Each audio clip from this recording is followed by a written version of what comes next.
Welcome everyone to our first ever virtual Caregiver Connect. We are so excited to be here today to bring you so much latest research and resources for your loved ones. You know, at Benevilla, we are always here to help. We actually had our last Caregiver Connect back in March before the whole pandemic hit, and we had about 200 people. It was amazing. So I really want to thank the city of Peoria to be able to host us today to bring our Caregiver Connect to you. Without them, we would not have been able to provide this event today. And our hearts really go out to all those affected by this terrible virus. We know our lives have been turned upside down, and if you need someone to reach out to Benevilla. We're here to help you for sure.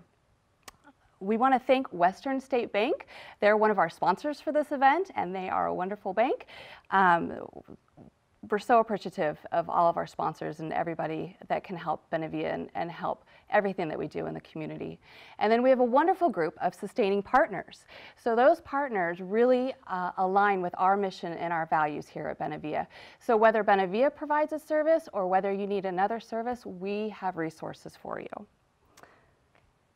So I want to talk a little bit about Benevilla before we get started, because some of you may have never heard of Benevilla before.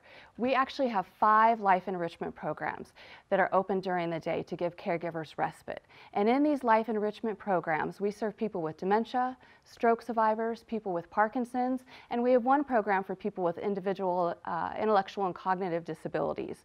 In these programs, we do yoga and Tai Chi and creative aging. And during the pandemic, yes, we did close down for a little while, but I'm happy to report that we are back open again. Caregivers were just crying as they were dropping off their loved ones because they were so excited just to get that respite and that time just to relax. And their loved ones were just so happy to see others and connect with others again. So at Benevilla, we also have free home services for our seniors in the West Valley of Phoenix. So if you're a senior who can't drive anymore, call Benevilla, because we can take you to doctor's appointments, we can go grocery shopping for you. We have a huge friendly visitor program also. So if you're isolated and have no one to talk to, we have wonderful, wonderful volunteers that will just reach out by phone right now due to COVID, but usually in-person friendly visiting too. So if you need any resources, or after this event, if you want to watch this event again or share it with your friends or family or your neighbors who you may think need these resources, call 623-584-4999 and we will get you connected to a video clip of this event today. So I have the wonderful opportunity to introduce Dr. Goldfarb. She's a double board certified neurologist and psychiatrist at the Banner Sun Health Research Institute in Sun City. She received her medical degree from the University of Arizona College of Medicine, Phoenix, and completed residency and a neurodegenerative disease research fellowship at Brown University in Providence, Rhode Island. We were just talking about Rhode Island a little bit ago and how our weather is so much nicer here than Rhode Island. At Banner Sun Health Research Institute, Dr. Goldfarb cares for patients and families at the Cleo Roberts Memory Center and is involved in many Alzheimer's clinical trials. She's also the medical director for the Banner Dementia Care Partners Program, enhancing dementia care for our West Valley Banner primary care clinics. So I'm going to turn it off to Doctor. Thank you. Today I'll be talking about a topic that has taken on significantly more relevance now during COVID, which is how routines are important for healthy brain aging. So let's start with a case. So John is an 81-year-old patient of mine who comes in for a follow-up visit with his wife, Barbara. They've noticed over the last few months he's had a little more trouble coming up with the words he wants to say. He's repeating questions a little more. And he says he's kind of lost interest in doing things he used to enjoy. Now his wife notices that he's been a little more irritable and a little more depressed. And he hasn't had any new medical conditions or medications since the last several months. So one of the first questions I ask people when I'm getting to know them when they're new to me is, what is your typical day like lately? What time do you wake up? How do you spend your days? And what time do you go to bed? The responses to those questions provide a wealth of information that absolutely guides the visit.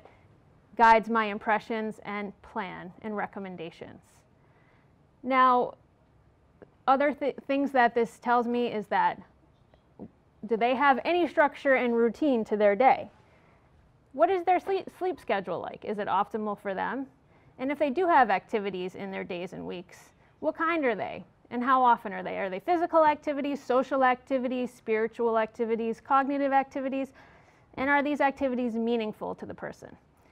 Now you can imagine that since COVID has hit, I have to ask this question twice. So I have to say, what is your typical day like now? And what was it like before COVID?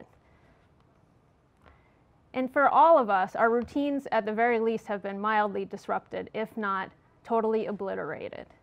And this loss of structure in our society has put us, and especially our older adults, at risk for decline in cognition and function.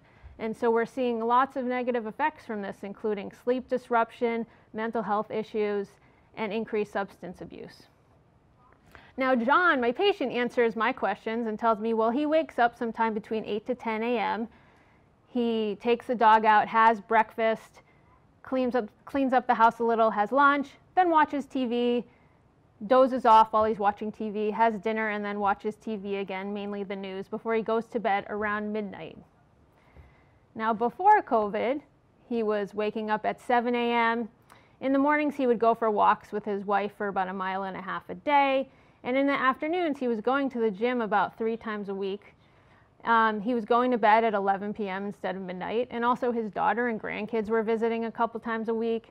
They were both attending programs at Benevilla, and they were attending the early stage memory loss support group at Banner Sun Health Research Institute.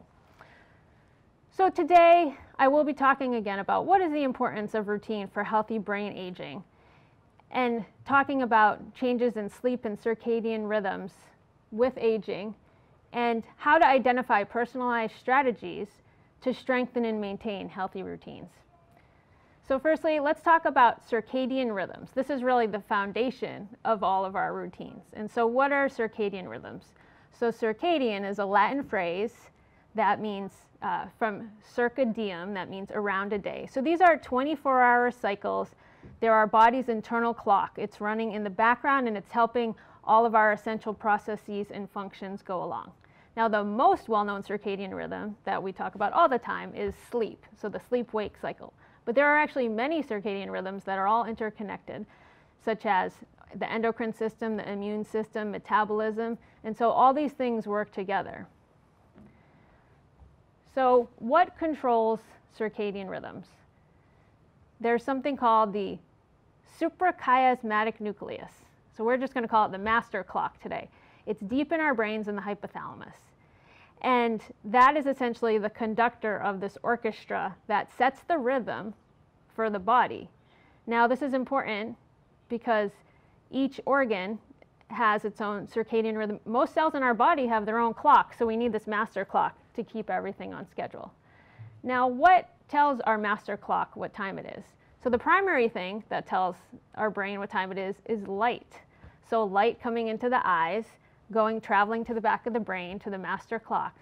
And the light says, oh, it's daytime. So we make sure there's so the brain stops melatonin production, which is the sleep hormone, or keeps melatonin from being produced. And it also sets into effect all of these other circadian rhythms and body systems that I mentioned, setting your body up to function optimally during the day. Now, there are other external cues besides light that are also important and essential, and these really are our routines. So these are meals, physical activity, social activity. And so when these are done on a routine basis, our bodies can prepare for these things to happen, and they can do them well during and then after. So for example, meals. So if we sort of have a regular 3 meals a day schedule, our bodies know when that's coming, and we all sort of know what that feels like to be hungry at typical times during the day. And then after we eat, our bodies digest. So again, when we do this all in a rhythm and routine, it sets us up for success. And there's a synergy between all of these external cues and the internal clock. So what happens when our circadian rhythms are disrupted? So in other words, the way I put it, when your routine is disrupted. So if it's just briefly or transiently, then your body should be able to reset. For example, when we say fly across the country or fly across the ocean, most of us have had the experience of jet lag, okay? And that's because our bodies are expecting to see light and dark at a certain time, and that doesn't happen. But we all know that over a few days, our bodies adapt to this because we're also engaging in these other things that I mentioned, like meals and physical activity and social activity. So what about with aging? What can affect circadian rhythms just with aging? So the structures in the brain responsible for the master clock and getting the light from the eyes to the brain can become atrophied or shrink over time. And so that can make that connection a little more difficult. And then also, as we age, we can have decreased sensitivity to these external cues.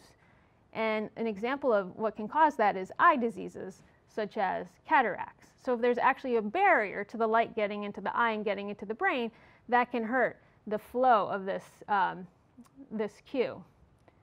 Now, with dementia, this is even magnified, and so the brain is much more sensitive to the loss of these cues, and that can lead us into quicker sleep disruption and other disruption in our circadian rhythms. Now, what kinds of external factors can hurt our circadian rhythms and sleep with aging? So many of you could answer this, could, I'm sure, quickly list all sorts of things. But I want to start with what's a big thing that can disrupt sleep with aging? And that is retirement. So most of us spend our work life being excited to retire, but then maybe we don't all have a plan for when suddenly there's not much structure and routine. And maybe our alarm clock gets permanently retired also. So what can happen? Well, a person may linger longer in bed in the morning. They may take naps during the day. They may stay up later and be, say, watching TV and go to sleep later than typically.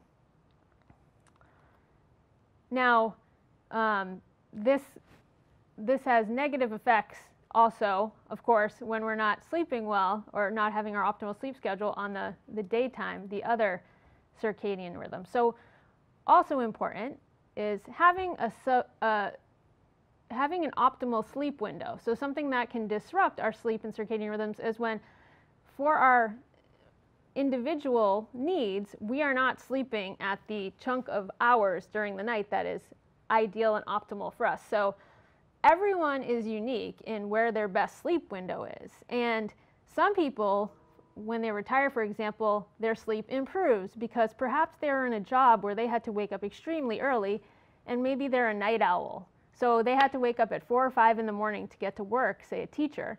But really, for their personal system, they maybe should be able to sleep till 7 a.m., for example. And so they feel better upon retirement. Now, other things that can hurt circadian rhythms and sleep are if the environmental cues are disrupted, like I mentioned, light, meals, physical activity, social activity. Of course, medical conditions can affect sleep, such as obstructive sleep apnea, restless legs, REM sleep behavior disorder. There are medications that can disrupt the sleep schedule, make us sleepier during the day, so we feel compelled to nap, which hurts the nighttime sleep. And some of these things we can't change. If we have certain medical conditions, we have them. So it's important to find ways to adapt. Of course, stress and anxiety can affect sleep. And for those of us who are prone to worrying, it's I'm sure you know it well that trying to lay down to sleep, maybe start thinking about things that you're worried about, or maybe you wake up in the middle of the night and just are worrying about things. And this has certainly become much more significant in the setting of COVID, namely severe anxiety. And there's a term that's been coined recently that you may have heard of called coronaphobia. And this is when the anxiety is to an excessive degree that the fears of catching COVID and dying become out of proportion to the situation.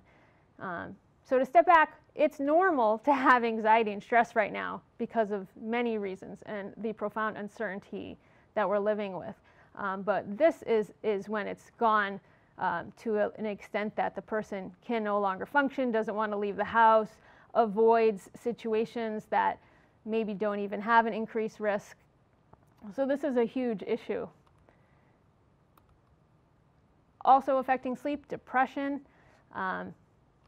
Certain types of depression can cause us to wake up really early, say at 3 in the morning, earlier than we should be waking up, even though we're still tired and need the sleep. Some other kinds of depression can make us sleep longer and sleep more and just be tired and fatigued all the time. I'm telling you all of these things so that you're all thinking in your own life, are any of these affecting you? Because later on we'll talk about how can we maybe make small shifts in some of these things. Alcohol can disrupt our sleep and circadian rhythms. And alcohol is an interesting one because it's sedating. It's a sedative. It makes you fall asleep quickly, and that's a fact. However, the sleep that you get is lower quality sleep. It's not good sleep. And so what happens is when the alcohol wears off, when the alcohol levels in your blood drop, you wake up. And also the sleep you're getting, if you've had a lot of alcohol, is you're not getting a lot of the non-REM slow wave sleep, which is the restorative, the refreshing sleep, the deepest sleep, and that's really what we need for our brains. And that non-REM slow wave sleep has been shown to potentially be the time when the toxic proteins associated with Alzheimer's disease, amyloid and tau, for example, are cleared from the brain. So that's a newer concept, but it does make sense. Stimulants such as caffeine, coffee, tea, nicotine, those things also can disrupt sleep. And sometimes people don't realize how much they're drinking because they've been doing it for so long. And if someone's coming in to see me in clinic and says they have sleep issues, I always ask about this. This is really important. If they say, I'm drinking 16 cups of coffee a day, well, that's what we're going to focus on first to cut that down. And that's going to be a slow process because we don't want to do that abruptly. That'll be difficult. But as well, we don't want to drink caffeine after about 2 p.m. or so, maybe about at least 8 hours before you plan to go to sleep. Technology can disrupt sleep and circadian rhythms. And with that, I'll just mention 2 things, which is using any kind of screens while you're laying in bed before you're trying to go to sleep. That can keep your brain awake for a number of reasons. There can be certain types of blue light that's coming from the screen that can keep that master clock thinking that, oh, it's still daytime. Now, there are a lot of filters now that keep that kind of blue light wave out of screens, which is good. But also, if you're doing things on your phones or your tablets while you're in bed, you're associating your bed with this kind of activity, whereas you should just be associating your bed with sleep. And finally, I wanted to mention something very relevant to today is news consumption. So this can affect your sleep. And this is when, doctor, should I not know what's going on in the world? Of course you should know what's going on in the world. But I would ask you, how much news do you need? How many hours do you need to know what's going on in the world? Is there a point at which it gets redundant and it's not productive? And I can say that, and I think we'd all agree that there's a lot of negativity in the news now, no matter what your political views are. If it bleeds, it leads. And so I would say think about that as keeping that in moderation. So how do you get back on track and reset your rhythms if you're having some difficulty in these areas? Or even if you're not, if you just want to make sure you continue to have good sleep. Though I would say, again, we've all had disrupted routines now. And so this is a good thing to focus on to really protect the nighttime sleep. And so how do we do that? So I talked about identifying your personal sleep window. I would encourage you to really take the time to think about what is that for you. Now, sleep is an exciting topic, and people often have a lot of questions about what's best for them. And I want to put that back on you, because sleep is so important that you should take the time to sit down and think about what set of hours when you sleep do you tend to feel best during the day and have the most energy? It used to be that it was said, a lot of people said, well, you need to sleep everyone needs 8 hours of sleep a day. So that turns out that's not true. And in the last decade, there's been an explosion of sleep research. So it seems like it's somewhere between 6 and 9 hours a day. It depends on the person, but probably if you get at least 6 hours, that's good for some people. And then, you know, going to bed, is it 10 to 5? Is it 11 to 6? Is it, you know, 8 to 4? So it's really up to you, and it's so much better to figure that out if you're having sleep trouble than to just reach for a sleep medication, because that is ultimately going to be counterproductive, and it's not good in the long run to use those. Now the next point is stick with a fixed wake-up time. So find the time that works best for you and set an alarm clock if you have to.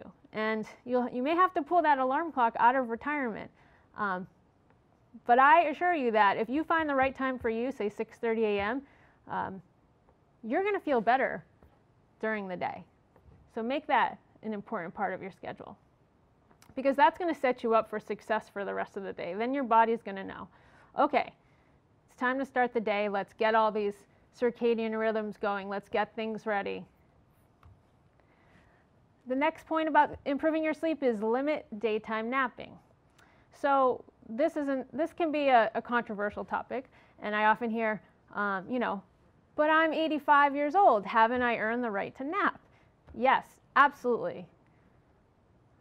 So what's the best kind of napping? It's a power nap. It's really going to be 30 minutes or less.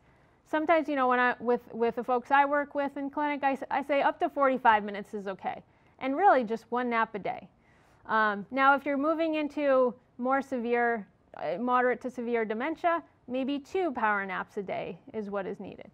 When you start napping more than that amount of time, what you're doing is you're decreasing your need to sleep when it comes for the nighttime sleep time. When it's your bedtime, you know, you might notice, I'm having trouble falling asleep at night. It's because you're not tired enough, because you maybe napped too much during the day. And so how do we fill our time if we have these naps, if we have nothing to do because of COVID taking away all our routines? Well, I'm going to talk about that shortly. How can we adapt and find things to bring, meaningful things to bring into our days? And finally, maybe the most important thing is to listen to and trust your body and your circadian rhythms. Your body will reset itself. If you have a bad night's sleep and you are sleep deprived and you're exhausted, you will have a high quality sleep that next night if you let your body do it and not stress and worry about it. And I know that's hard to do sometimes, but sleep is essentially like an autonomic dysfunction, like digestion. You're going to do it even if you're not thinking about it, okay? And amazingly, what happens is our bodies are very smart. So if we have that bad night of sleep and we're really tired the next day, the subsequent night of sleep is going to be full of the higher quality, slow wave restorative sleep. So you're going to get more of that restorative sleep in that next night because you're so tired versus a typical night's sleep. So we just have to trust our bodies and let that happen. So I like this quote from C.S. Lewis, the author. Many things such as loving, going to sleep, and behaving unaffectedly are done worst when we try hardest to do them. So let's go back to John, our patient. So, you know, he's had a little bit of cognitive decline, mood changes, a little bit irritable lately, a little bit depressed, not as excited to do things that he used to enjoy. So when I'm going through my questions and trying to figure out how, you know, what's the next steps in this situation? Could this be progression of his Alzheimer's disease? Well, first I see that he's had a change in his routine, and he's not doing a lot of the things that he used to do.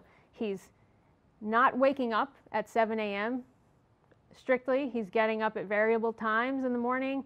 He's going to sleep later. He's napping during the day, whereas he used to go do some exercise. He used to spend time with his family and go to these different groups at Benevilla and Banner Sun Health Research Institute, and all of those things are gone away. And so my first step is going to be, let's target these things before we start talking about thinking, assuming this is just progression of Alzheimer's disease. Now, again, going back to John is an engineer. So I'm going to guess that he likes to get into the details and plan things. So, and have structure, frankly. And so I'm going to bring that up again with him and get him involved and his wife, Barbara, to figure out how are we going to get more routine and structure to your days. So my recommendations would be to go back to that 7 a.m. wake up time and stick with that. You're going to resume walking with your wife in the mornings as much as possible when weather permits. And if gyms aren't open, which most of them are now, but who knows, they may close again, it's important to have a plan. So how are you going to get that physical activity if you can't get it at the gym or outside? Because we are in Phoenix area, so we do know that almost half the year it's really hot out during the day. And so probably it may not be feasible to walk or do exercise outside for much of the year. And so it's important anyway for us here to have a plan of how can we do some exercise indoors. And there are lots of programs accessible online and free that to help with exercise in the home, and something for everybody. Of course, you need to do it safely, but I would encourage John to look into that as well. I'd encourage them to get back into the Banner Sun Health early stage memory loss support group. We do have everything virtual now. So all of our programs and groups are accessible now online. And although you may say, well, it's not as good like that, I'd rather, it's important to be with the people in the group or the different activities. Okay, absolutely, it's different, and it may not be, and it won't be like it is when it's in person. But there is still significant value, and it may actually be better than you even realize. So I would encourage you to get back into those programs, as well as, and Benevilla, of course. And I have, as a side note, personally heard from many of my patients the challenges of when the Benevilla groups and events weren't accessible. So very happy that more and more is available. Otherwise, I'd suggest to John to decrease his nap time during the day to 45 minutes or less, as I said, and then try connecting more with his daughter and grandkids. So again, while you may never have, prior to 2020, you may never have intended to or wanted to use video calls like Skype and FaceTime and Zoom, but this is where we're at now, and these are the options we have. And again, because our older adults are more at risk of complications of COVID, it's really important to get on board with these so you can continue to be connected. And there are significant benefits from that type of interaction, particularly compared to no interaction socially. And also, I would just add as a side note, these technologies, this is a new language for many of us. And so this is actually building your brain. This is building new neural networks that you're learning how to use these technologies. So although that may not be the primary motivating factor for you to use them, I would keep that in mind. And then finally, we talked about decreasing news consumption. If you are somebody that does find that you kind of tend to spend a lot of time on the news and also engaging in different social media platforms all throughout the day, consider what's the best for you and your well-being and your psyche, especially before bed. And I want to mention that for those who are care partners of people with dementia, the news before bed can inadvertently be brought into the nighttime and the sleeping, and there can be some confusion waking up and bringing that, those traumatic things that are being seen and heard on the news into the daytime. So, and that can, of course, affect a person's mental health and lead to some paranoia and things like that. So that's another reason to cut down on that news consumption, especially before bed. So in terms of how do you create your new COVID routine. So the most important thing is to set realistic expectations. And as I mentioned, nothing's going to be like it was before. So it's important to be open-minded, but know that the benefit of doing this far outweighs the difficulties and the challenges and the bumps in the road that go along with it. Because again, we are seeing cognitive and functional decline right now, especially in our older adults, and these are the primary reasons that is happening. Next, you want to start small. So you want to have very small or tiny goals that you're trying to achieve. I like this. There's a book by Dr. B.J. Fogg. It's called Tiny Habits, and he's at Stanford.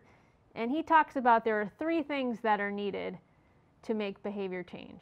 So just having motivation is not enough. So motivation is finicky, and as we all know, we may have every good intent, but if the motivation just might not be there.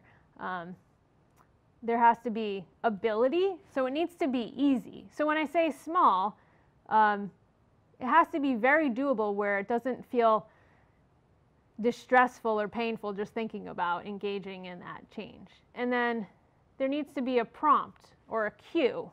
So knowledge, ability, cue. So those are the 3 things needed to make some kind of shift or behavior change in your current routine.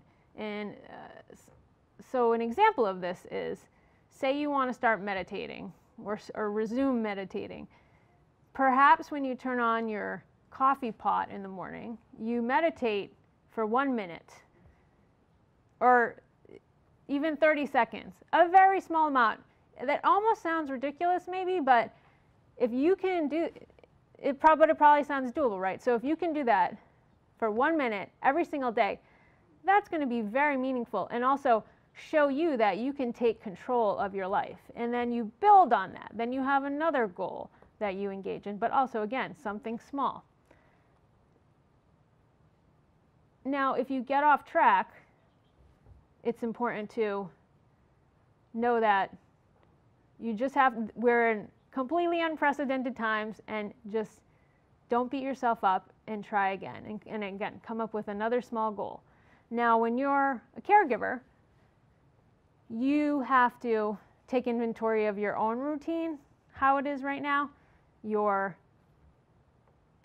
care partner, your person living with dementia, what is their routine and how has that changed? And then as a unit. So you're used to doing this, but this does take more work and time. But I would also encourage you to find those things that you can do together. Luckily, there are some things like Benevilla programs that are more accessible now.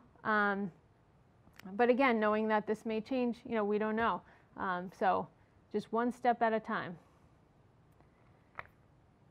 Now, interestingly, there's been some recent research looking at how having rituals in your life can decrease your sensitivity to performance failure.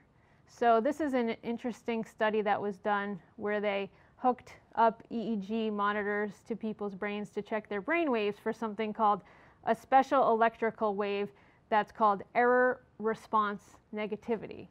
And so this is when someone failed at a task would show this blip. And so people that engaged in certain rituals routinely before that task, even if they failed at it, they were not as sensitive to failure. So this is just an interesting side note that especially in this environment that we're in, perhaps having some rituals in our days can help decrease our anxiety. And if things don't go right or as planned, we can move through them more easily and not get bogged down. So I just wanted to mention finally some of the programs that are available at Banner Sun Health Research Institute. We're a full service organization, and we are associated also with Banner Alzheimer's disease, which is downtown. So I would encourage you to go to banneralz.org, that's banneralz.org, and sign up for the Beacon newsletter, which will give you lots of information on different topics and also let you know about all of the events and programs we have going on. Please follow us on Facebook.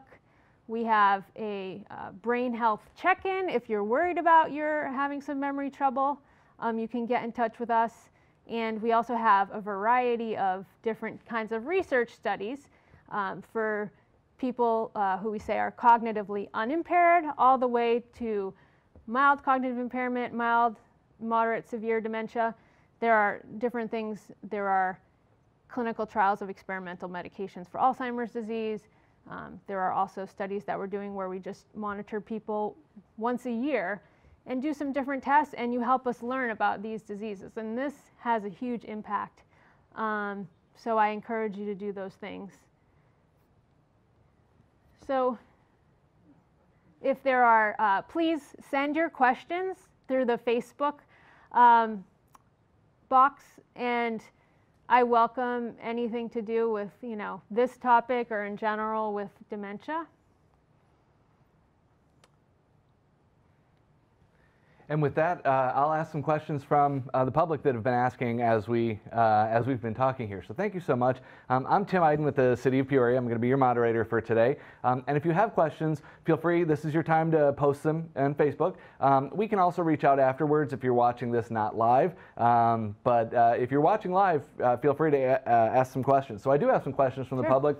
The first one is about technology. There's a whole host of new technology that can monitor your sleep. Fitbits, Apple Watches, that sort of thing. Do those work? Are those recommended? So those are, many of those are quite good actually at identifying our rest activity routine. And so essentially for those who don't have these type of wearable devices, they can tell when we're sleeping and they can tell when we're moving. And so that does give you a good general idea of how you're doing in that regard. And so I think that's a good starting point. I always say with that and other technologies, it's just important not to worry too much about the details and to fixate on it and to wake up in the middle of the night and look at your, how are you doing at 3 in the morning? Because that's counterproductive. And I have heard that can cause a lot of problems in that regard. So for the most part, I think those are good and fairly accurate. Very good. Another question about a caregiver who deals with a loved one with dementia. Specifically, as a caregiver dealing with a loved one with dementia, how do I, or do you have some tips on how to regulate their sleep schedule? Or, you talked a little bit about napping during the day, that sort of thing. Sure. So starting point is write down what time do they wake up, what time are they napping, and what time do they go to bed. And then you can actually have a sleep diary, which is typically done for 14 days. You can actually just look online and print out a sleep diary, and it is very helpful for you to do that and to see what is the person doing at night, how often are they waking up. Now that is can be difficult to do, but also you probably are waking up with them, so you can just jot that down. And you could also bring that to your doctor. Now, the fixed wake-up time is crucial. So I would say try to get that to be the optimal time for the person. And then the daytime napping, keep that down to a minimum to 45 minutes at the most. Again, this can be very difficult. Everyone's doing the best they can. If your person just, feels compelled to sleep and take naps, then do your best to limit it. And part of that has to do with bringing in activities, and that's a big challenge right now. So firstly, doing the inventory, figuring out where you're at and where your person's at, and then taking one step at a time in that regard. Thank you. And like I said, please keep the questions coming. We appreciate the public input. So a question about sleep and health. Health is on everybody's minds right now, obviously with COVID. Can healthier sleep help decrease the chance of illness? Absolutely. All of these body systems are tied together. So if I flip it and say, if you're sleep deprived routinely, that can lessen your immune system and put you at risk of becoming sick. And so protecting the nighttime sleep is crucial. So taking steps to figure out how to do that for the immune system and other systems is important. Gotcha, thank you. What about for a caregiver who is not caring for someone at home? So if I have a loved one that I care for, but maybe they're still away from me, how do I help monitor their sleep schedule if I'm not there? That's a great question because it can be difficult. If you know that your person might be getting woken up earlier than is best for them, so maybe they are getting woken up at 7 a.m. when really you know they do better if they can sleep till 8 a.m. because you've gone to visit them and you see that, oh, they're much more engaged and alert when they can sleep that extra hour. I would talk with the staff, talk with the nurse, talk with the nurse manager of where that person's staying. And I think, in my experience, most facilities are willing to make that shift. And then in terms of napping, so really try to get a sense of what are they doing when they're, with their days. And if you find that they're dozing a lot or not being stimulated, how can more activities be brought into their day? Is there, say, physical therapy offered where they live? And although that's usually temporary, that can initiate more movement, and that person may then get more accustomed to doing more activity during the day, which can then transition into other types of physical activities where they're living. Thank you. Can you talk a little bit about reading and sleep? I know two things. One, a lot of people associate reading and falling asleep, and you also mentioned not to or to associate bed with sleep. Yeah. And then also, I know a lot of people have switched from reading traditional books to ebooks, and we talked about not having that screen time before bed. Is there a recommendation for reading and sleep? Is that something there's a correlation there? So if you're trying to go get the A+ in sleeping, then you're not going to read in bed at all. Now, I always make it relative to the individual. So say you're starting out from a place where you're watching TV in bed. Reading's much better than that. So read, but read something that's even, is not going to get you too excited, is not too distressing. And so I would say for a short amount of time, reading is okay. And on the tablet, as long as there's none of that blue light being emitted, then similarly it should be okay. But again, if you can just read in your living room and then go to bed, that would be better. Very good. Doctor, those are all the questions that we have from the public. Is there anything else that you would like to add? Just thank you for having me here. Thank you to Benevilla. And early diagnosis is crucial in this regard. So reach out to our clinic or other memory specialists if you have any concerns. And thank you. Thank you. And thank you for watching Caregiver Connect.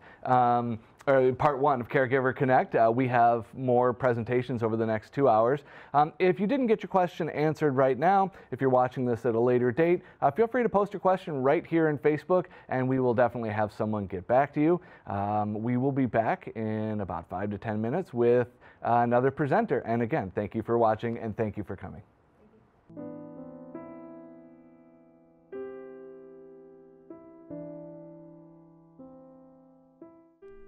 Caregivers are young and old, rich and poor, their husbands, wives, daughters, sons, and neighbors. They don't apply for the job, and they don't earn retirement or have vacation days. Yes, caregivers are special, and they need our help. I became aware of Benevilla when I was trying to locate somewhere where I could help with care for my dad at home, and I talked to the Peoria location, who was very wonderful and informative, took plenty of time and told me about the different facilities they have for dementia. And we went and visited the Sun City, but it was a higher level of function than what my dad was at. And so we went over to Mary's Memory Place and have never regretted it. They've just been so caring and thoughtful and professional and polite, and I just can't, they have added so much to his life as far as just having that cognitive stimulation and that interaction, and they've added so much to our lives too, to help give us that opportunity for Dad, but also an opportunity for us to have a break in his caretaking. For every person enrolled in a Benevilla program, 2 people get their lives back, the individual and the caregiver. I don't know if I would be able to keep him at home as long as we have without the staff of Benevilla and supporting us in our goal to keep him home and to keep him walking and to keep him engaged and active. Before Benevilla, when I was living in Michigan with him and we didn't have that, he would get up, eat, and sleep. Eat lunch and sleep. Eat dinner and sleep. He was sleeping probably 20 hours out of the day. And so his life has made significant improvements since the staff of Benevilla have been involved. Again, not only for my dad, but for our lives too. I cannot tell you how much it's appreciated, because without it, I would not be able to have my dad here at home and be able to maintain that. So, and it's not just me, my dad, if he were able, he would say thank you. Without your support, Benevilla wouldn't be here today to serve so many in our community. You are here. You are Benevilla. And you are enriching lives.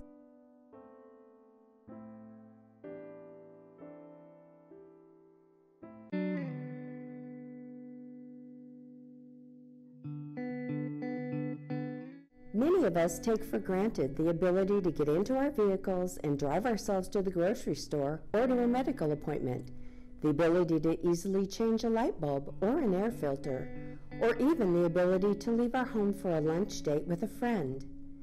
Many members of our community are no longer able to leave their homes, and they rely on the help of others to assist with these daily tasks. What I do for Benevilla with several of the clients, I do grocery shopping, I do friendly visits, I pick up their mail. Some of the mailboxes are a little bit further than they can go, so I pick up their mail, take it to them. I've picked up medication. I've run some to the doctor, some to the bank, just a little bit of everything. Nearly 90% of older adults prefer to remain in their homes as they age.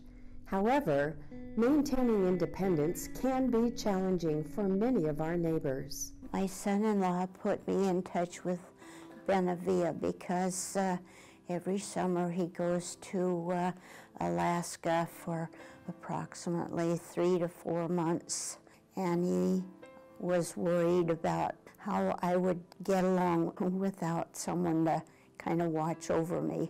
The first time that I met Diane, she told me a lot about herself, and I talked to her too about me and just about anything and everything. And we hit it off okay, and it's been that way ever since. We're each other's angels. She kept saying, "You're my angel, you're my angel." I said, "No, you're my angel." So we're each other's angels. Right?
Hi, I'm Tim Iden. Welcome back to Caregiver Connect, brought to you by Peoria Support and Benevilla, which is also sponsored by Western as well.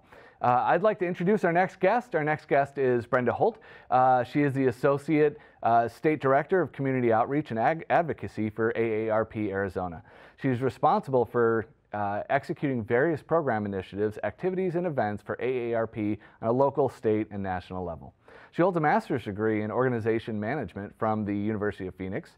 Over the last 25 years, she has worked for such organizations as PetSmart Corporate Charities, Big Brothers Big Sisters of Central Arizona, the Department of Justice's Weed and Seed Program, American Express Mass Mutual Insurance, Loctite Corporation. Most recently, she was awarded the Community Hero Award from the AZ Commission of African American Affairs.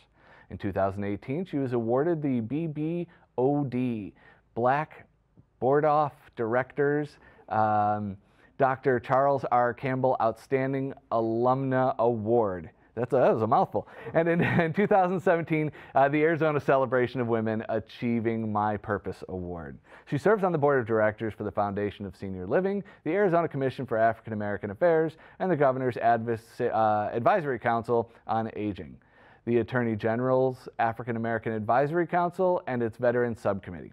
In 2020, she joined the board of Arizona Foundation for Women. Brenda is a 13-year resident of Avondale and formerly the state of Michigan.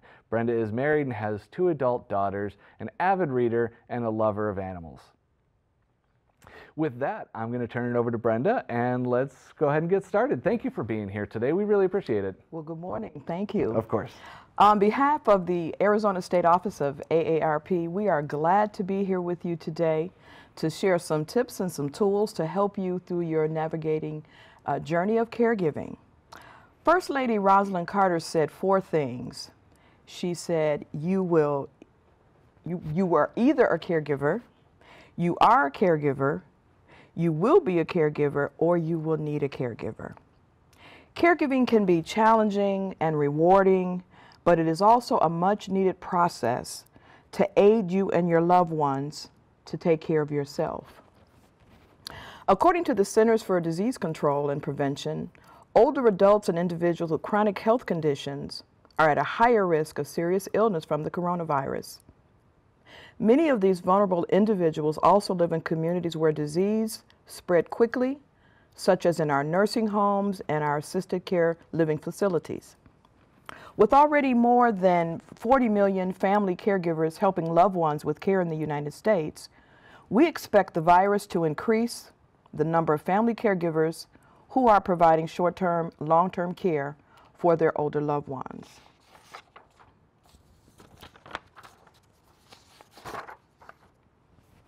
ARP wants to offer some tips and some guidance to family caregivers, specifically to help them tackle how to create a plan for those that they're caring for, and supporting those that are new to the caregiving process due to the virus impacting more of the older population. So there are 5 tips that we recommend to help you navigate through this process. The first step will be to build your team. The second step would be to take inventory. The third step would be gather your medical documents and your needs. Your third step would be to plan to stay connected. And the last step is regarding personal safety and self-care. So pull together your team. Putting together a team is paramount. It is very important that you put together a team that is going to help you on all fronts, whether it is cooking a meal, whether it is running errands, whether it's potential doctor appointments, making phone calls, doing some banking, whatever that is, you need to assemble a team. So first of all, we recommend that you put together a list of individuals in your family or your friends' network and the services that your community can provide to help you with some of these key tasks. And while there may be one primary family caregiver, you need to identify others that can step in just in case you are not able to. So you need someone that's going to help you with the shopping, someone's going to help you with the errands.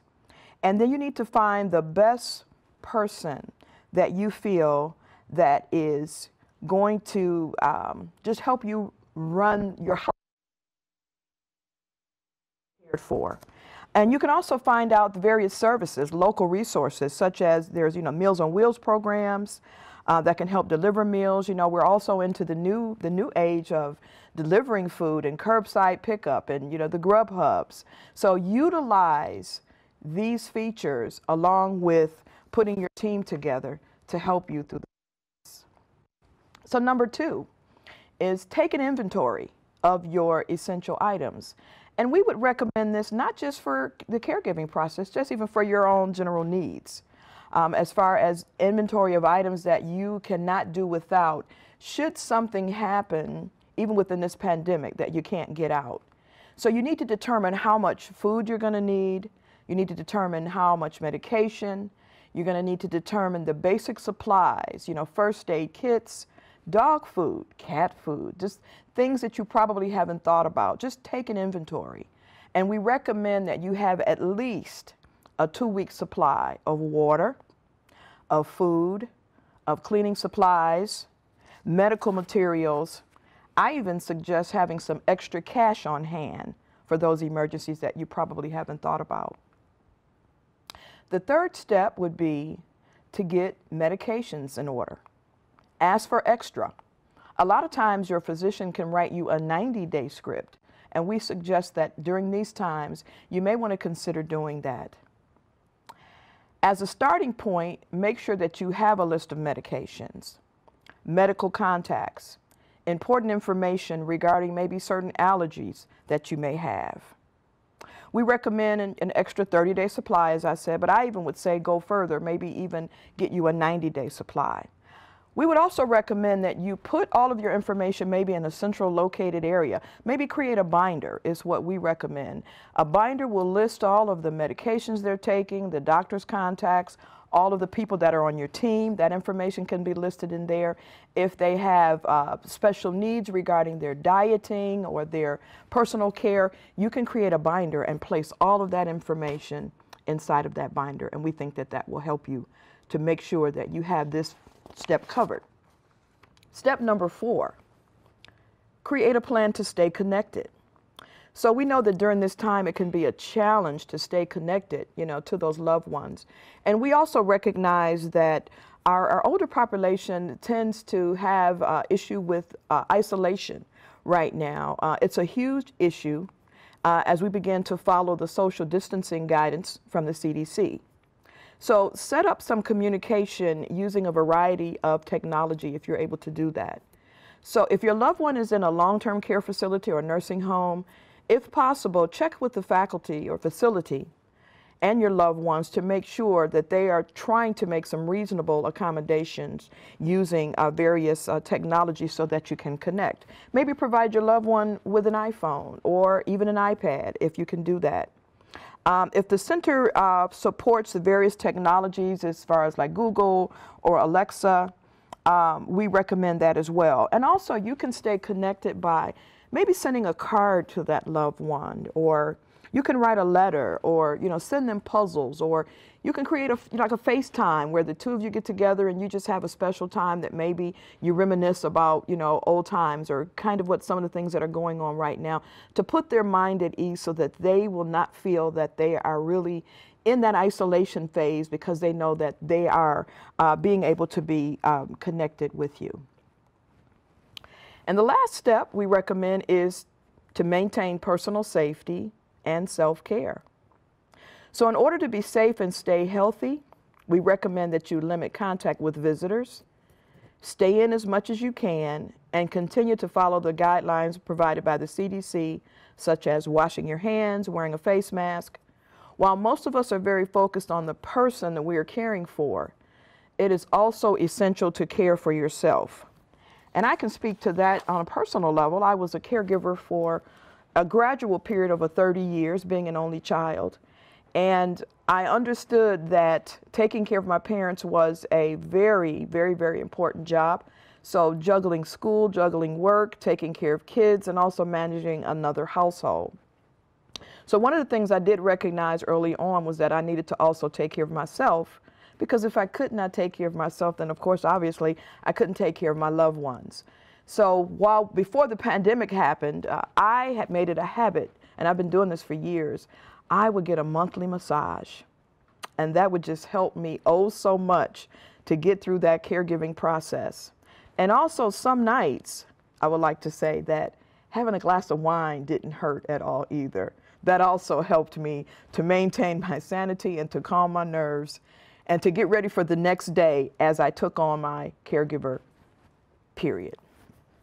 Finally, I'd like to provide you with some resources that AARP has come up with. And you can see that they're listed here. So you can always go to aarp.org/CRF or call 211, which is the United Way's support line. You can visit AARP's Caregiver During the Coronavirus resources at aarp.org/caregiving. Also check out Caregiving and COVID-19, where you'll find some related tip sheets that can be found at aarp.org/employer caregiving. And finally, we have an online Prepare to Care guide that is free, and it is available to anyone who would like to get this guide. You can reach that at aarp.org/prepare to care. Thank you for your time. We hope that we have provided some helpful tips to help you navigate through your caregiver journey. And we know that sooner or later this pandemic will pass and we will get back to some semblance of some normalcy, but we also know that the caregiver journey never ends. So we want to thank all of you who are in the trenches of caregiving. It is a very challenging and can be a very challenging time in your life, but be patient with yourself, be patient with your loved ones. Make sure you reach out and put that team together. Make sure you have your medical needs taken care of. Make sure you've done your inventory piece. Make sure you reach out for the resources that we've provided and others. You can also connect with Benevilla. We are a partner with Benevilla, and it's been a great partnership with them, and they too are just as invested in this caregiving initiative and journey as we are. Thank you. That's great information. Thank you so much. And thank you for your experience as well. I think a lot of people right now have become caregivers that may never have been caregivers before or never thought of themselves that way.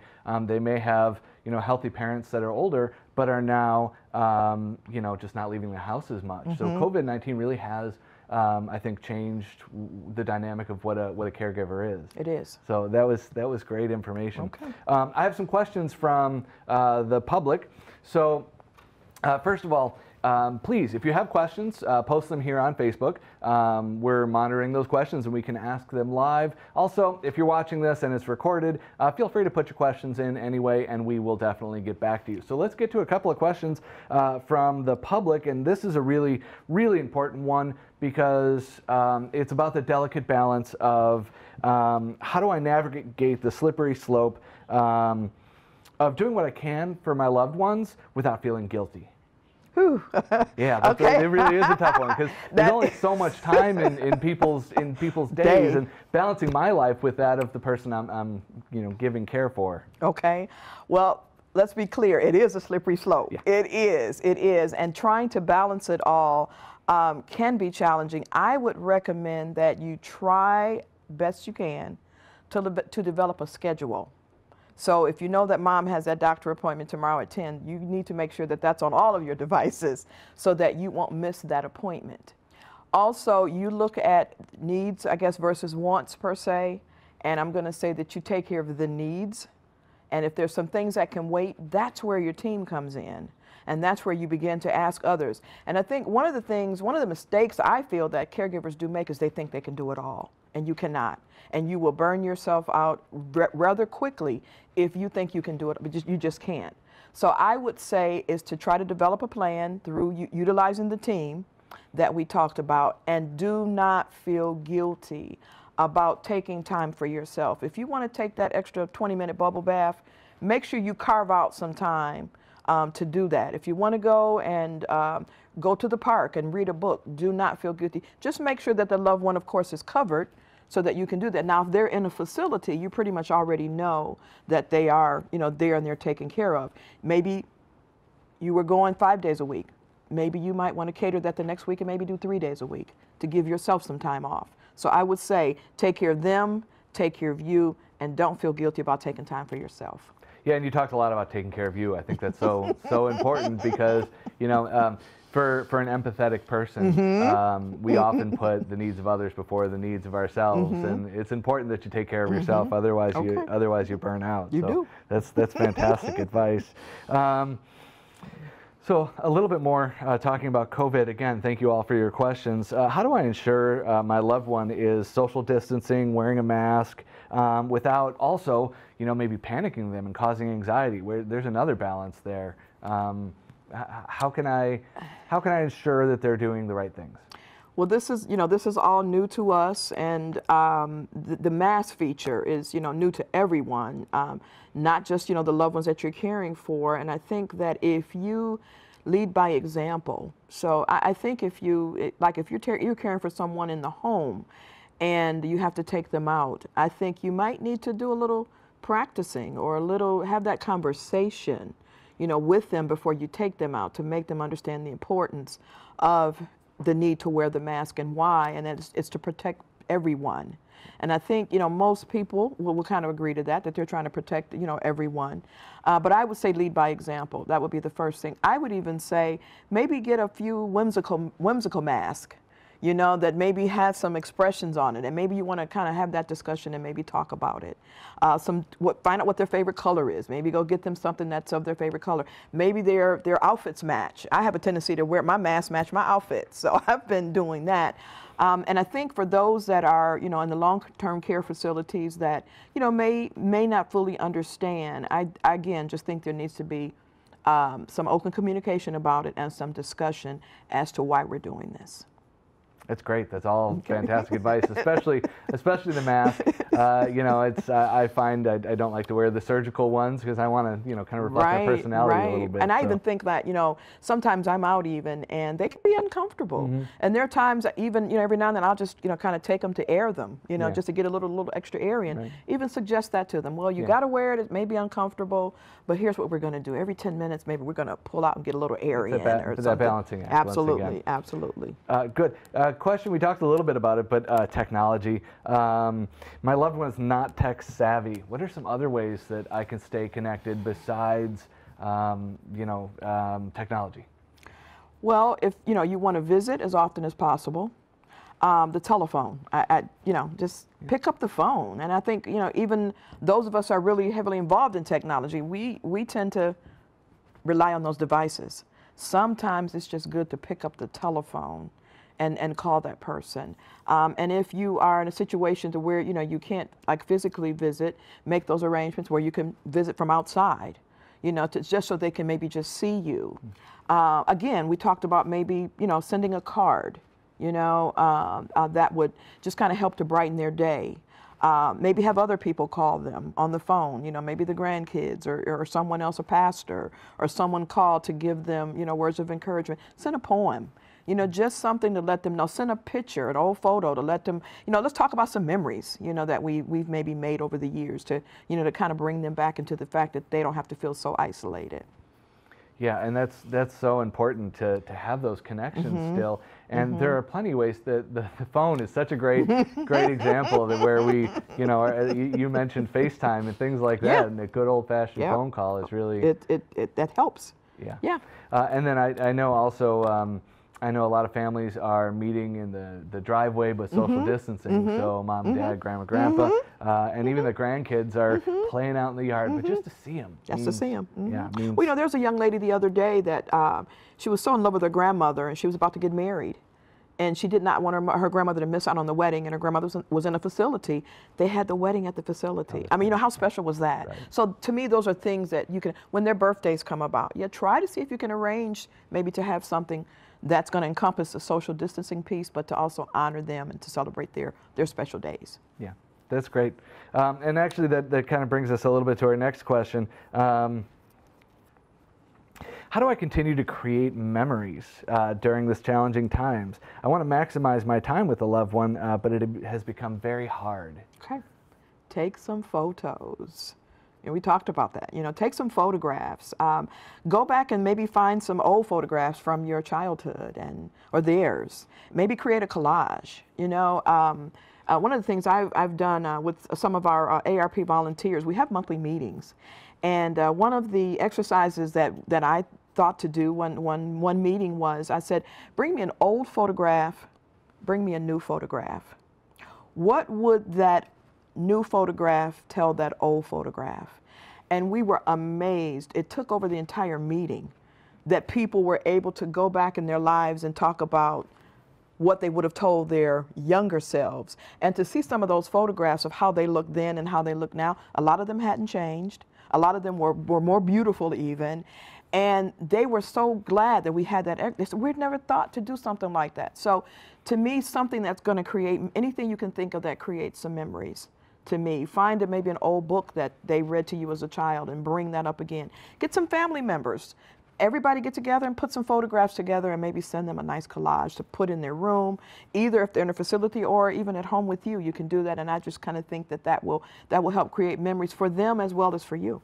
Yeah, and I think going back over old memories is so important. And like you said, creating new memories. I still will never forget a rainy day when my grandfather and I talked about his career in the war. And that was actually the first time I had ever heard about it. I knew he had fought. I knew he had served, but I didn't know the extent of it. And we spent an afternoon just discussing that, and thank goodness for that rainy day. So sharing those old memories, yeah, especially with grandkids too. That's it. And there's even something I went online one time and pulled the day you were born. You go back and pull that. The day you were, and it tells you everything that happened in history the day that you were born. That's something you could give to them to create a memory, I think, as well. So yeah, and can you talk just a little bit about that quality time?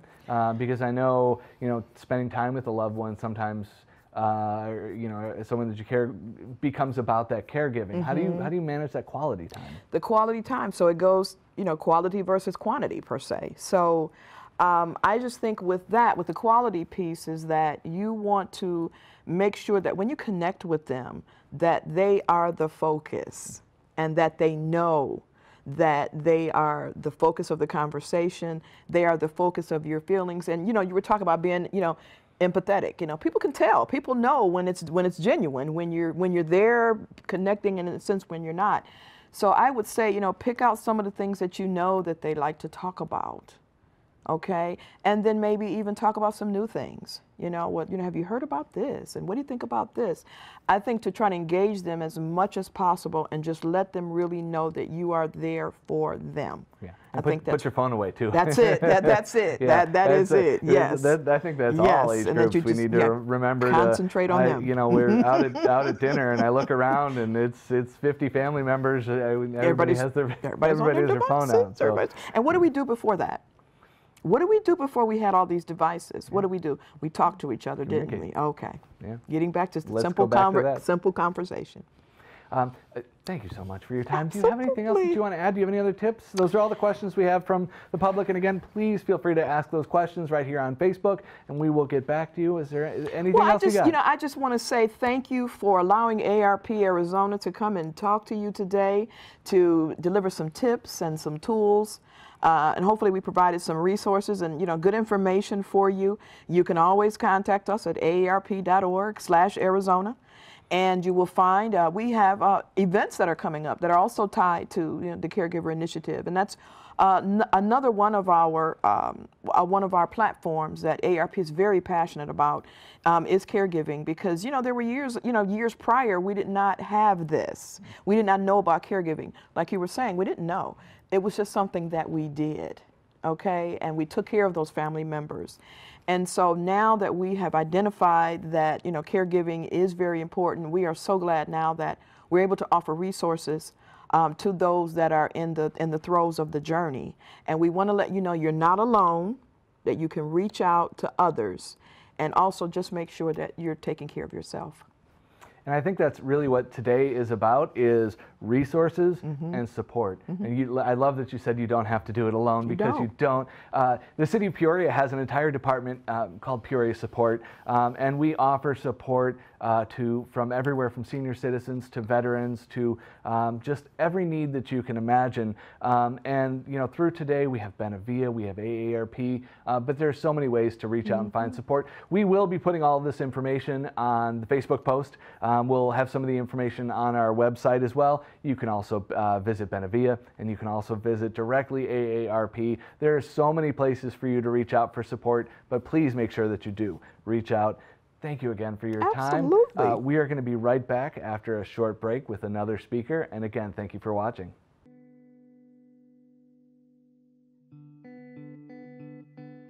Many of us take for granted the ability to get into our vehicles and drive ourselves to the grocery store or to a medical appointment, the ability to easily change a light bulb or an air filter, or even the ability to leave our home for a lunch date with a friend. Many members of our community are no longer able to leave their homes, and they rely on the help of others to assist with these daily tasks. What I do for Benevilla with several of the clients, I do grocery shopping, I do friendly visits, I pick up their mail. Some of the mailboxes are a little bit further than they can go, so I pick up their mail, take it to them. I've picked up medication. I've run some to the doctor, some to the bank, just a little bit of everything. Nearly 90% of older adults prefer to remain in their homes as they age. However, maintaining independence can be challenging for many of our neighbors. My son-in-law put me in touch with Benevilla because every summer he goes to Alaska for approximately 3 to 4 months, and he was worried about how I would get along without someone to kind of watch over me. The first time that I met Diane, she told me a lot about herself, and I talked to her too about me and just about anything and everything, and we hit it off okay, and it's been that way ever since. We're each other's angels. She kept saying, "You're my angel, you're my angel." I said, "No, you're my angel." So we're each other's angels. Right? Right.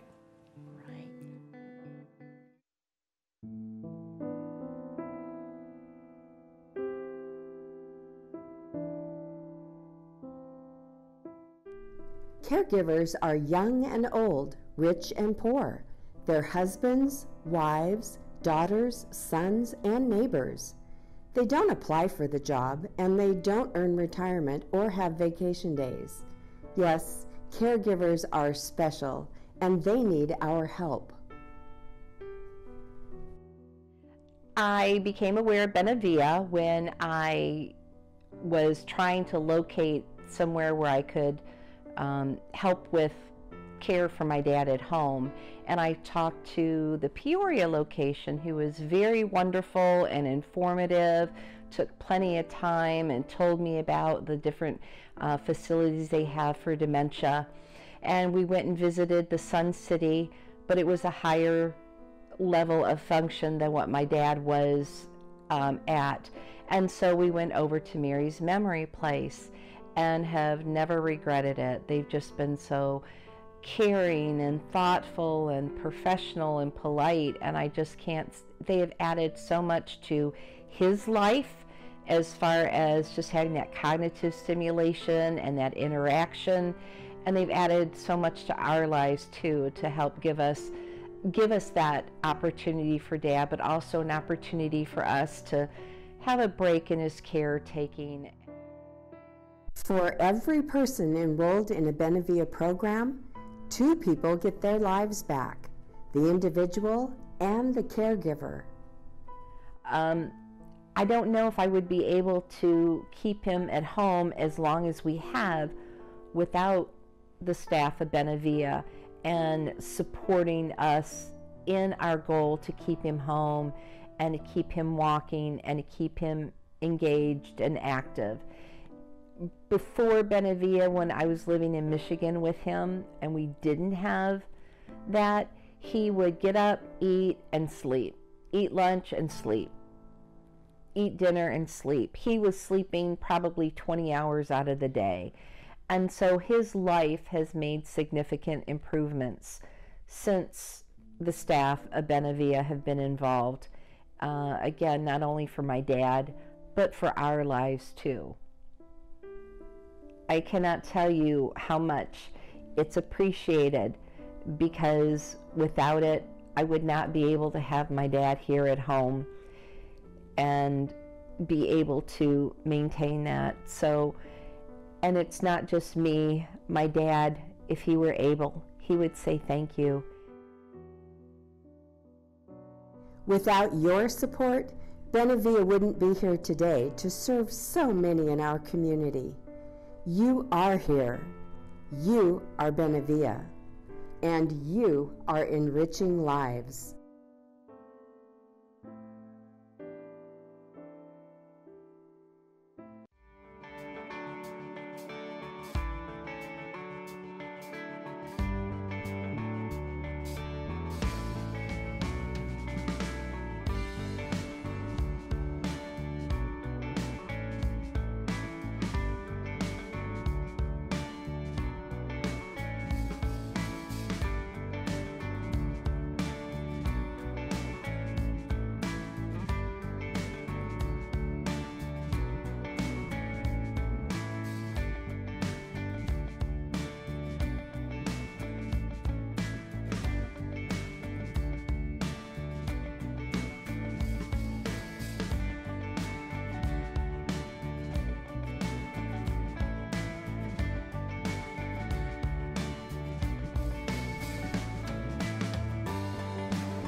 And we're back. This is Tim with the City of Peoria, here with Benevilla Connect, brought to you by Peoria Support. Thank you for joining us. We really are so excited.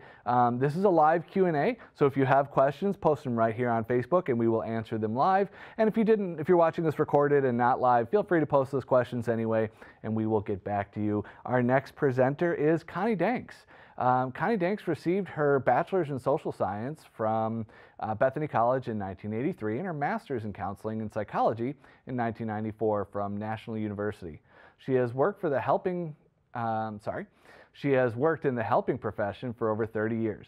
She has worked many different populations, including eating disorders, addictions, trauma, juvenile delinquents, abused children, and severe mental illness. Connie came to work for Benevilla in 2012 as a life enrichment partner and soon moved up to the director of life enrichment at Mary's Place. She worked at Mary's Place for nearly 5 years and found that she loved working with the elderly. She states, "It is such a privilege to work with people in our society that served our country through the military, labor force, and raising families. Most of them did it right and now need help." Connie has always taken pride in learning from other people she helps. Empathy, understanding, and asking the next question have been the best way to learn about any disease process. Later, she moved into the Director of Home Services for 6 months and then took 9 months sabbatical traveling around the country after the loss of her partner. When she came back, she was offered the position of support group facilitator and program entertainer. Connie has learned many of the old favorite songs that touch the population that she plays for. Since that time, she has developed Benevilla's Life Coach program, increased Benevilla's free support groups. Connie believes that life coaching is the perfect fit for caregivers since it focuses on finding solutions and reaching goals that caregivers sets for themselves. Connie, thank you so much for being here today. We really appreciate it. We appreciate your time, and we appreciate you taking questions from the public. You're welcome. I was actually given a whole set of questions that came through before this event happened. So I pre-answered some of them, so I'm going to go with those questions first, and then if there's any live questions, I'd be happy to answer those.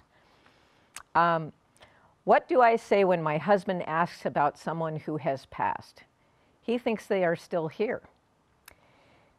The problem with that oftentimes is that when, say, his mom died, and she's been gone for 10 years, but he really doesn't remember, and usually this is in the later stages, bringing that up and telling them your mom died 10 years ago is like re-traumatizing them. It's like a brand new loss for them. So it actually doesn't make any sense to tell them the truth. And I know that lots of people have an issue because they've been married for many, many years, and their marriage was based off of integrity and telling the truth.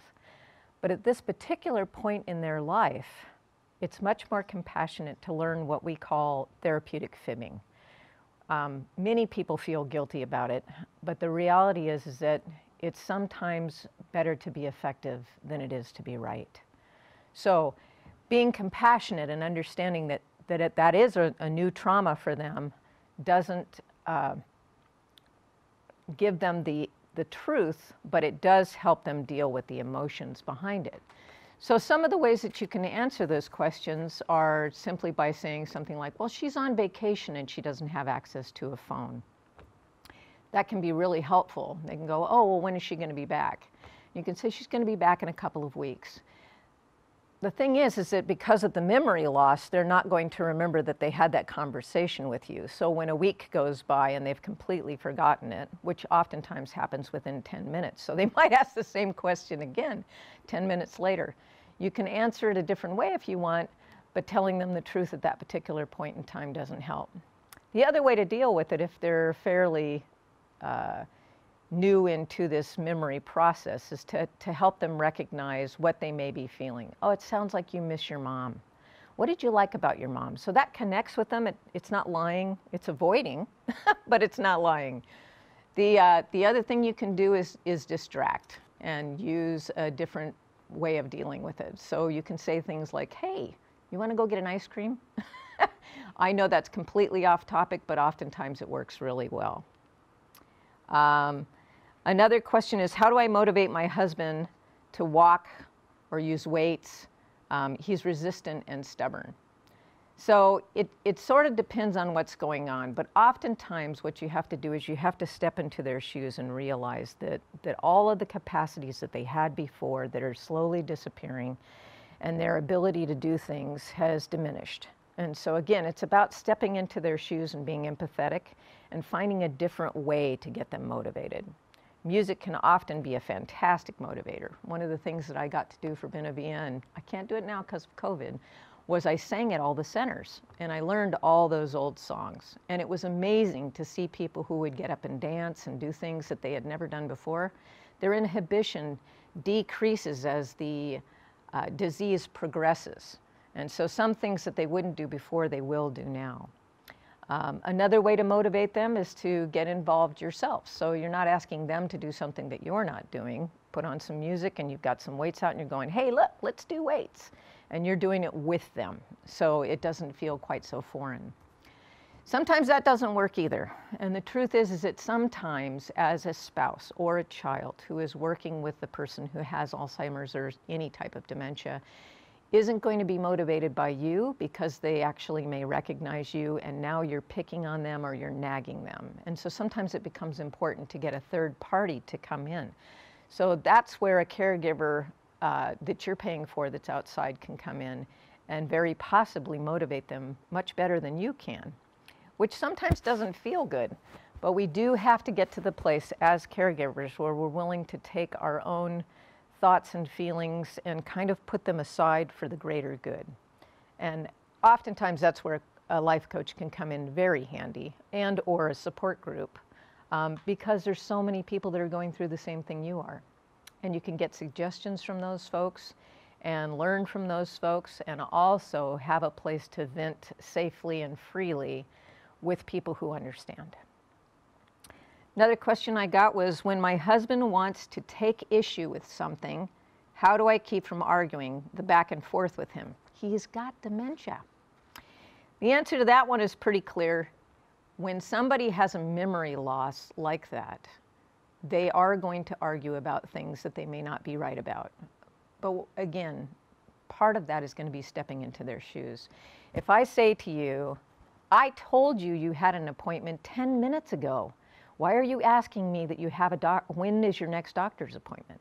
That frustration, those feelings that come up, those facial expressions that you make, your volume, the tone, everything else, can trigger them into more argument. So the best way to handle that oftentimes is to answer the same question, no matter how many times they ask it, take a deep breath and answer it like they've never heard it before. One of the things I used to do as the program director for Mary's Place was I would actually play a game. So a fella'd come in and he'd say, when's my wife coming? And I'd say, you know, she's coming at 2 o'clock.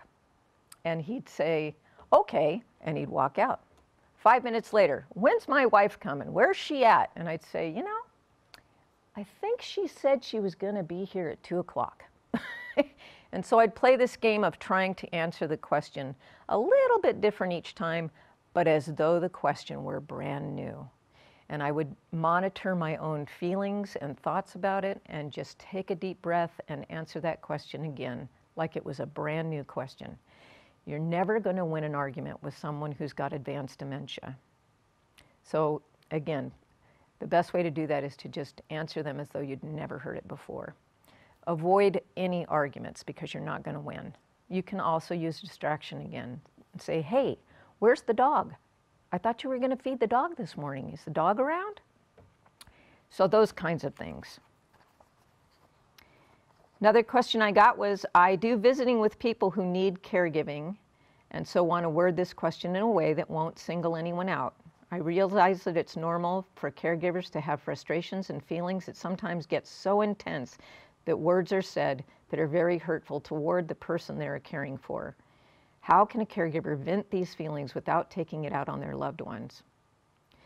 I have to tell you, I cannot emphasize enough how important it is to get involved in a caregiver support group or life coaching. If you don't feel comfortable in groups, you can give us a call at Benevilla and we can set you up with that.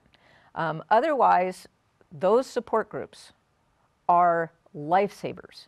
And the reason they're lifesavers is because it is a safe place for you to vent what's going on with you. And pretty much my experience through those support groups has been that people do say some really incredible things and they talk about their feelings. 90% of the time they're going to find out that they're not alone, that everybody in the room is feeling the same thing. And oftentimes when somebody asks a question like, what do I do when I feel so much guilt?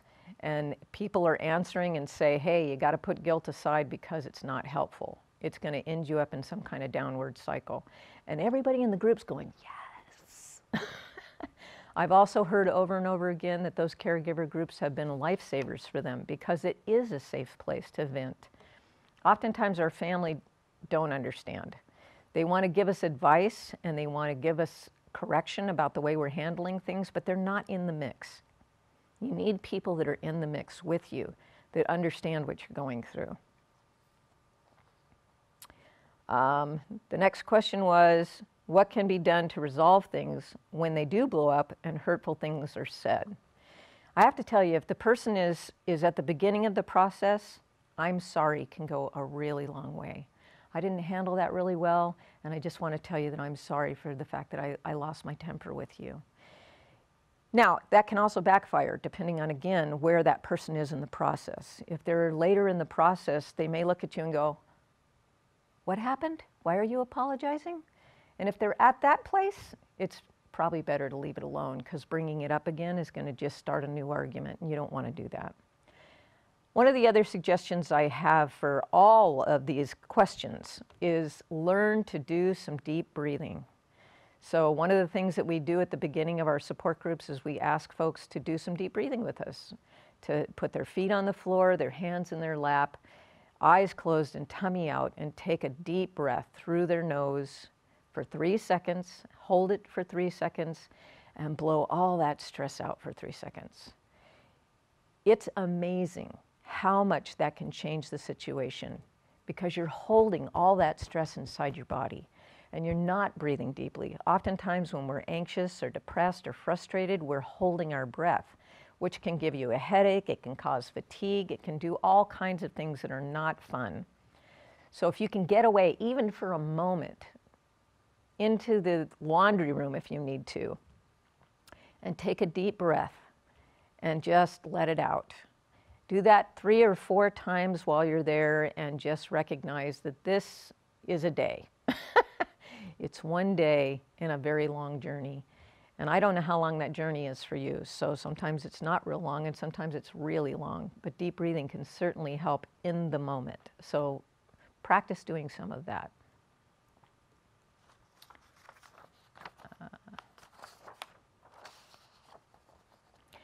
My loved one has been at home during COVID and is very apprehensive about going outside of the house now that they are used to being at home.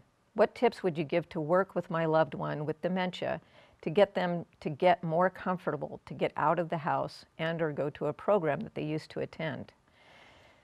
Our day centers are amazing, and if you can get involved in one of the day centers, it's a time of respite for you, so you can take a time to take that bubble bath, to get that massage, to go shopping, to have a card game with friends, whatever it is. So this person is saying that they have COVID and they're not wanting to go back to the program. And what I would tell you is if they're involved in some kind of a day program, talk to the administrator of that program, the director, and manage to take some time to get them to that program to see that things are safe and that things are fun and that things are going on that feel normal. And it doesn't have to be that they have to stay there that day, but give them a chance to at least feel it. One of the things that Maya Angelou said is that people don't remember what we've said and people don't remember what we've done for them. What they remember is how we made them feel. And so that feeling is the thing that you want to go for in every situation. But I can tell you, as the Director of Life Enrichment for Mary's Place, that very often that was key. So people wouldn't want to go to the center, and I'd tell them, give them at least 10 times. Bring them anyway, because I want to create that feeling for them. And after a while, it was amazing because I'd have somebody come, after I did my 9-month sabbatical, I walked into the center and there was a gal there. She didn't remember my name. She didn't remember anything about me, but she looked at me and she said, "It's you." And she just got this big grin on her face.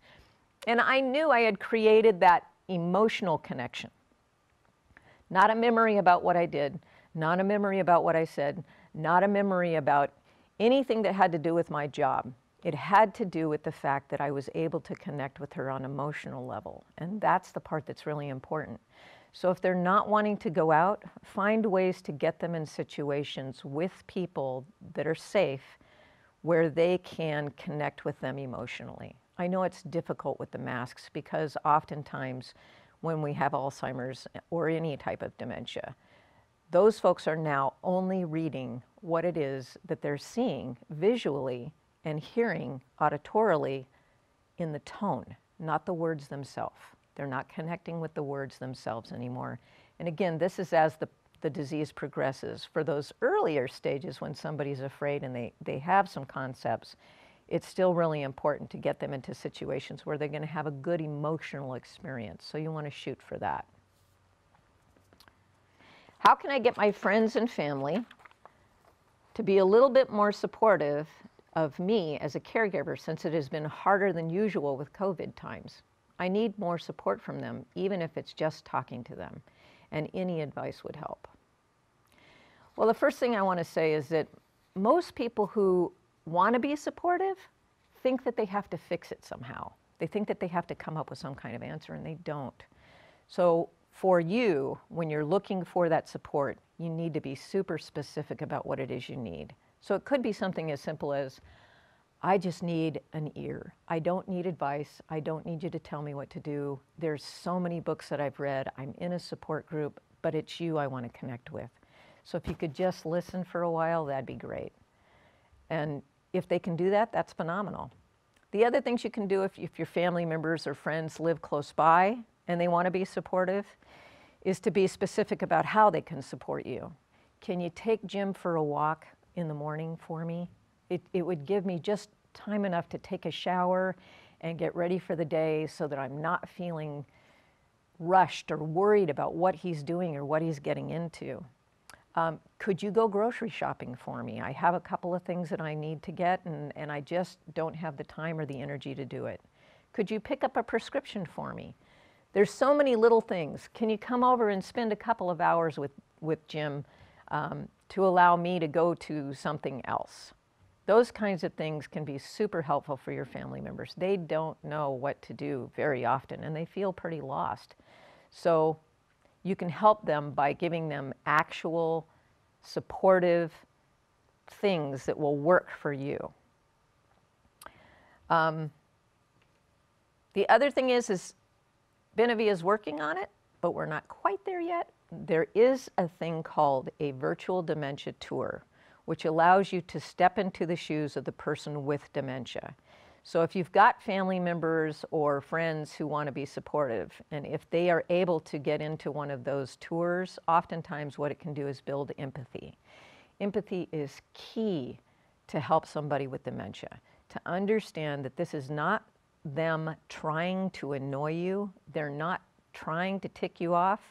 They're not trying to upset you. They are lost. They are lost and confused. And if you can step into their shoes and begin to understand, most of these folks were highly functioning people.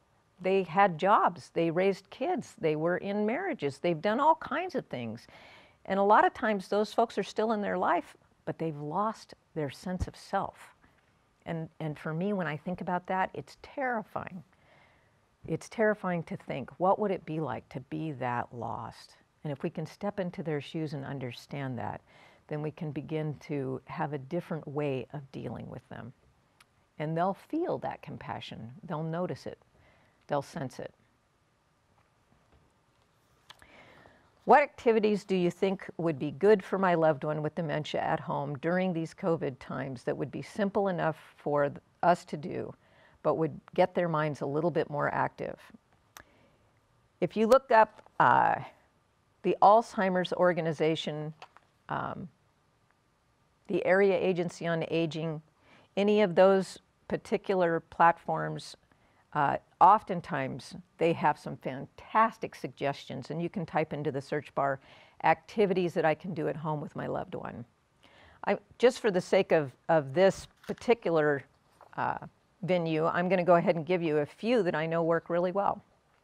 Sorting cards, so taking like 5 or 6 different decks of cards that have different pictures on the backs, and piling them all together and mixing them all up, and then giving a bucket to them and saying, hey, you know what? I really need a full deck of cards to play with, and I don't even know if any of these cards actually are a full deck. And then laying each one of the pictures out and seeing if you can get them to sort the cards by the pictures. If they're a little bit more higher cognitively, they can do the actual card faces. But if they're not, then the pictures work really well. Sorting buttons. If you've got a big box of buttons and they're all mixed up, and having them sort buttons, that can work. Nuts and bolts if it's a guy. Sorting those out, screws, whatever. Just having them find the different piles. You know, you can use cups or whatever. Sometimes that works. Doing puzzles. There are Alzheimer's puzzles. I don't remember the name of the company off the top of my head. I'm sorry. But the smaller the puzzle, the better. Maybe 50 pieces is about it. Unless, again, they're at the beginning of the process. Sometimes puzzles can be frustrating, though. If you do have puzzles laying around that don't have all the pieces, or if you go get them at Goodwill or a thrift store, you can put down a piece of cardboard and say, hey, how about you glue some of these pieces onto this board and make a picture? And sometimes they can do that. It doesn't really matter whether or not the picture makes any sense to you. Cutting out coupons, cutting out pictures from magazines. You want to use safe scissors for them, again, depending on where they are in the process. But those are all things that can be pretty handy and can work really well. The internet is your friend, again, when it comes to finding activities, because there's a ton of them. One of the other things you can do that's really helpful is play music. If you want to do that, then try to find the music that really connected with them between the ages of 12 and 25.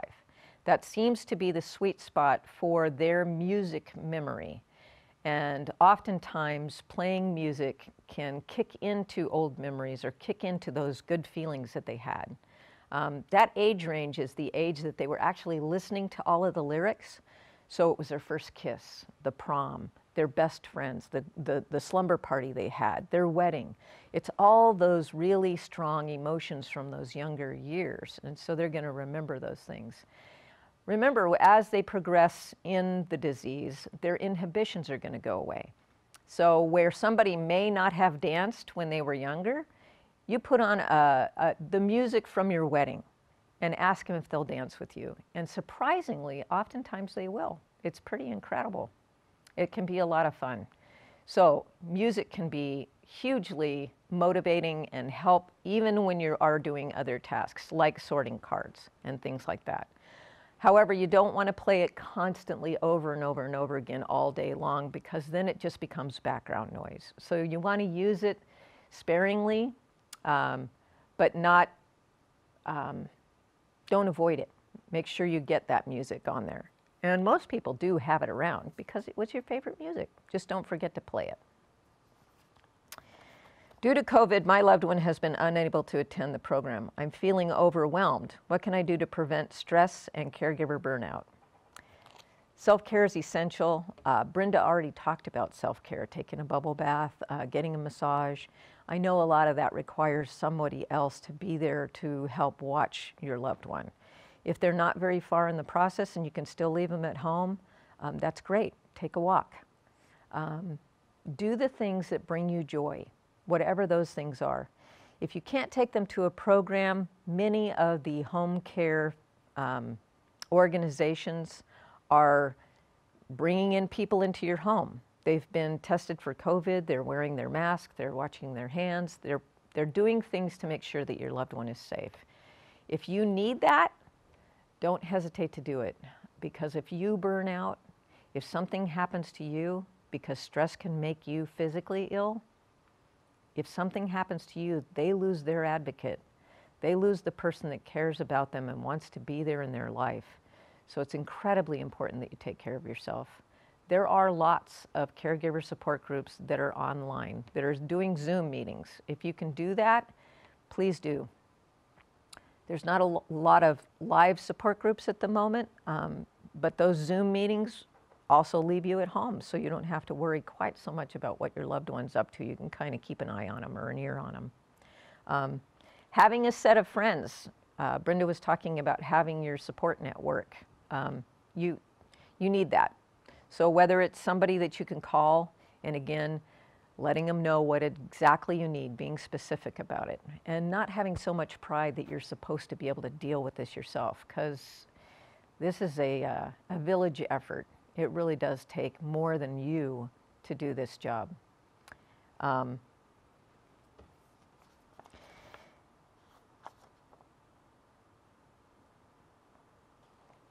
Life coaching, again, can be a really good one-on-one way of working through some of the issues that you've got and finding the support that you need if you feel like you're not getting what you need from other people. So that's an option.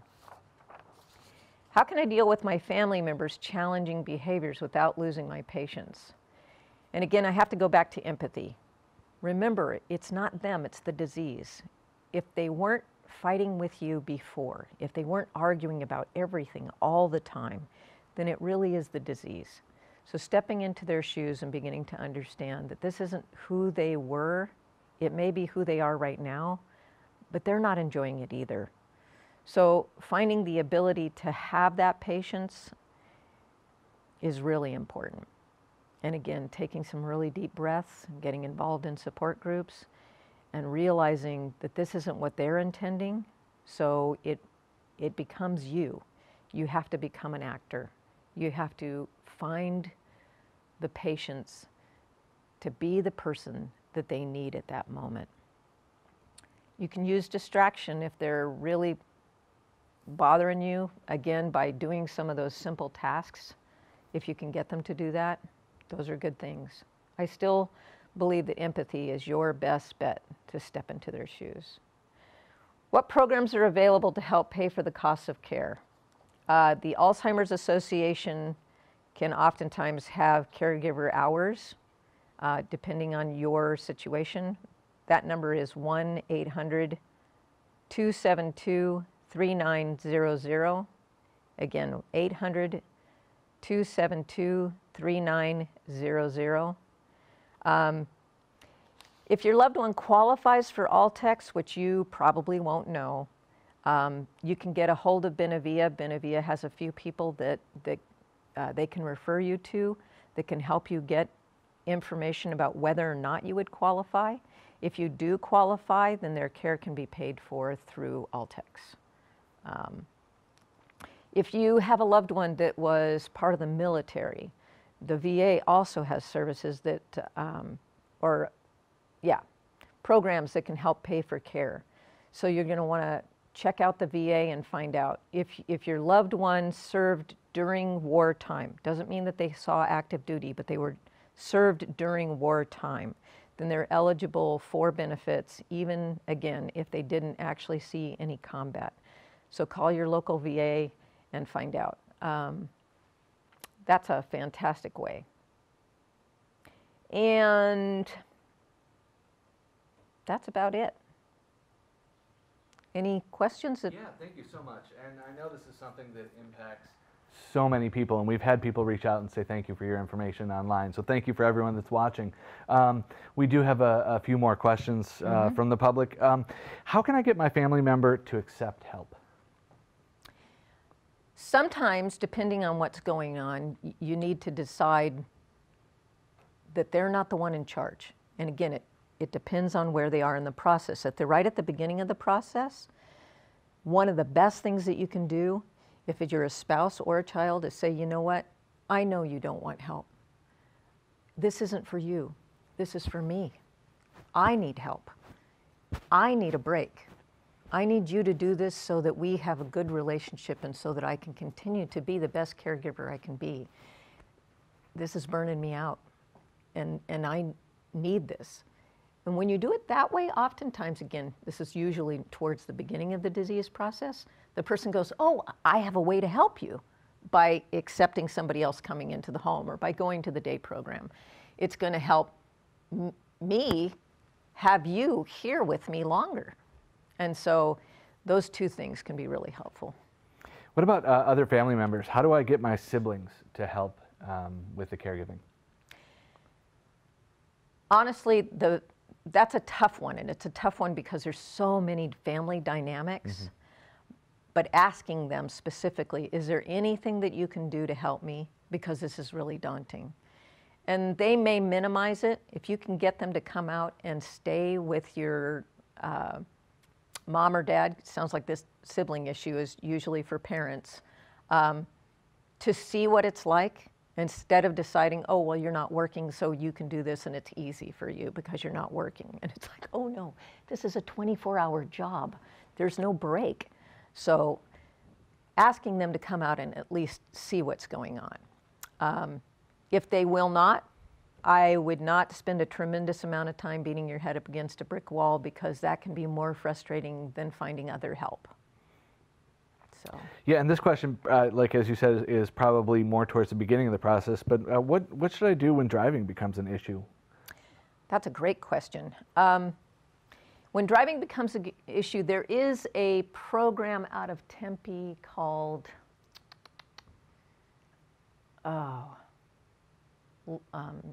Driving to Independence. That's the name of the program. I don't have the phone number off the top of my head, but if you look it up on the internet, you can find it. Oftentimes, this works really well. And the reason it works is because the individual goes through this program where they do the written test and a driven test in a safe environment, so it's not on the road. And if they don't pass, then they will take their license at that moment and say, it's very obvious that you're not safe on the road. So it's not your loved one anymore. It's not your husband or wife or your kids that are taking your license away. It's an actual organization, and they send in a form to the DMV saying that they're not safe to drive, and so their license is gone. And so now you can say, I'm sorry, you can't drive, you don't have a license anymore, and you're not the one who did it. So it is really important to take a look at that, and I want to touch on one more issue when it comes to the driving issue, and that is that if your insurance company, if your loved one gets in an accident and they have a diagnosis of Alzheimer's or dementia, and the insurance company finds out that they have that diagnosis, then they can decline paying it because it becomes negligence on your part. So be aware that driving is an issue. They're not just putting themselves at risk, but everybody else on the road. So good question. Yeah, and that's important to know. And I think the most important thing that you talked about just across the board is the resources. Mm-hmm. There are so many resources out there because of all those questions. There are so many places to reach out. Is there anything else that you wanted to add? I can't think of anything off the top of my head. Thank you so much for giving us your time today. Like I said, I know this impacts so many people, and there are so many questions out there. And if you do have more questions, feel free to reach out to us. Feel free to reach out to Benevilla. Feel free to reach out to Peoria Support. I think the goal of today, and maybe the takeaway from today, is that there are so many resources out there. Benevilla is a great community resource. Please reach out to them. Feel free to reach out to the City of Peoria Support. And again, you can ask your questions right here on Facebook, and we'll make sure they get to the right place. I want to thank everybody that was involved today. We have so many sponsors. Western State Bank, thank you so much for your sponsorship. I'd like to thank Benevilla. AARP was here today. And I'd also like to thank Peoria Support, who put this all together. We are still here if you have questions in the future. Thank you for giving us your time, and have a wonderful afternoon.